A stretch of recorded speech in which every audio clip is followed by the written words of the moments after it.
Class 6 maths की जो नई बुक है गणित प्रकाश, उसके फर्स्ट चैप्टर हम लोग कर रहे हैं, जिसका सेकंड टॉपिक है पैटर्न्स इन नंबर्स। अब हम लोग जानते हैं कि जो नंबर्स हैं मैथमेटिक्स में बहुत तरह के अलग अलग पैटर्न्स होते हैं, जो हमने पिछले वीडियो में देखा। उसमें से जो खास तरह के होते हैं वह नंबर इन पैटर्न्स, जैसे कि 0 1 2 3। अब नंबर में एक पैटर्न है, कुछ रिलेशन है। मैथ्स के वो ब्रांच जिसमें नंबर्स के बारे में डिस्कस किया जाता है, पढ़ा जाता है, उसको नंबर थ्योरी कहते हैं। अब नंबर जो है सीक्वेंस है वो बहुत अलग अलग तरह के हो सकते हैं। जैसे कुछ नंबर सीक्वेंस हमारे सामने यहाँ पर दिए गए हैं। सबसे पहले नंबर ऑफ सीक्वेंस आप देखेंगे वो है मेरे पास में 1 1 1। इसमें क्या खास बात है, इस नंबर सीक्वेंस में सब के सब 1 है। आगे क्या दिया है 1 2 3 4 5 6 7, ये क्या है, ये सब काउंटिंग नंबर्स हैं। काउंटिंग हम करते हैं, ऐसे करते हैं। फिर मेरे पास आता है 1 3 5 7 9 11 13, ये सब क्या है, ओड नंबर्स। ओड नंबर्स क्या होते हैं, जो 2 से डिवाइड नहीं होते। इसी तरह मेरे पास आते हैं 2 4 6 8 10 12 और 14, ये सब क्या है, ये सब इवन नंबर्स हैं। इवन नंबर मतलब जो 2 के टेबल में आते हैं या 2 से डिवाइड हो जाते हैं। आगे उन्होंने कहा ट्रायंगुलर नंबर्स 1 3 6 10 15 21 20। इसमें आपको कोई रिलेशन शायद नहीं दिख रहा होगा, पर इनको ट्रायंगुलर नंबर्स कहते हैं क्योंकि जब इन्हें ड्रॉ करते हैं पॉइंट बनाकर तो वो ट्रायंगल जैसे बनते हैं। इस नंबर में एक और बात खास है, 1 और 3 के बीच का डिफरेंस 2 है।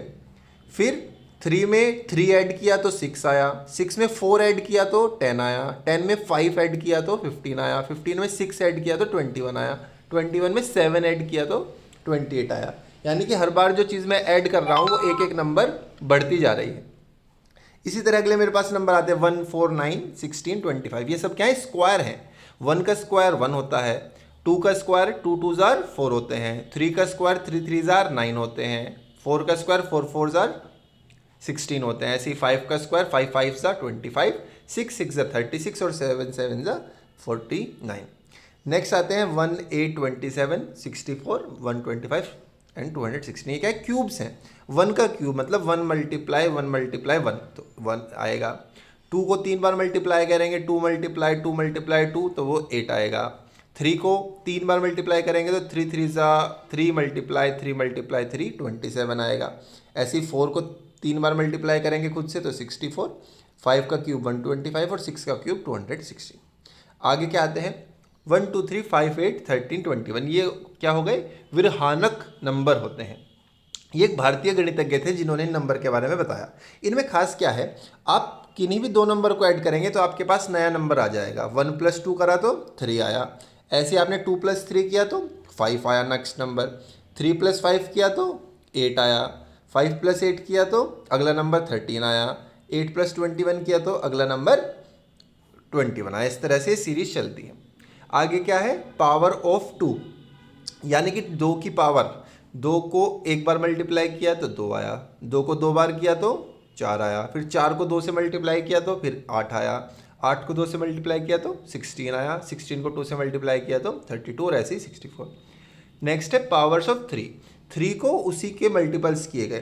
3 को एक बार मल्टीप्लाई किया तो 3 आया, 3 को 3 से मल्टीप्लाई किया तो 9, 3 को 3 बार मल्टीप्लाई किया 9 3 ज़ा 27, फिर 3 को एक बार और मल्टीप्लाई किया तो 81, 81 को फिर 3 से मल्टीप्लाई किया तो 243 और फिर ऐसे ही आगे के नंबर्स आ रहे हैं। अब इसमें मैथ टॉक में हमको क्या करना है, can you recognise the pattern in each the sequence. ऊपर वाले जो सीक्वेंस है उसमें आपको पैटर्न बताना है। उसके बाद क्या करना है, उन सीक्वेंस को समझ के इन सीक्वेंस के जो आगे के 3 3 नंबर हैं, कि यहाँ तक तो दिया हुआ है, जहाँ तक दिया है उसके आगे आपको 3 और क्या क्या डिजिट आएंगी वो आपको इसमें लिखनी है। इसके अलावा और कुछ जानना हो तो आप मुझे चैट बॉक्स में बता सकते हैं।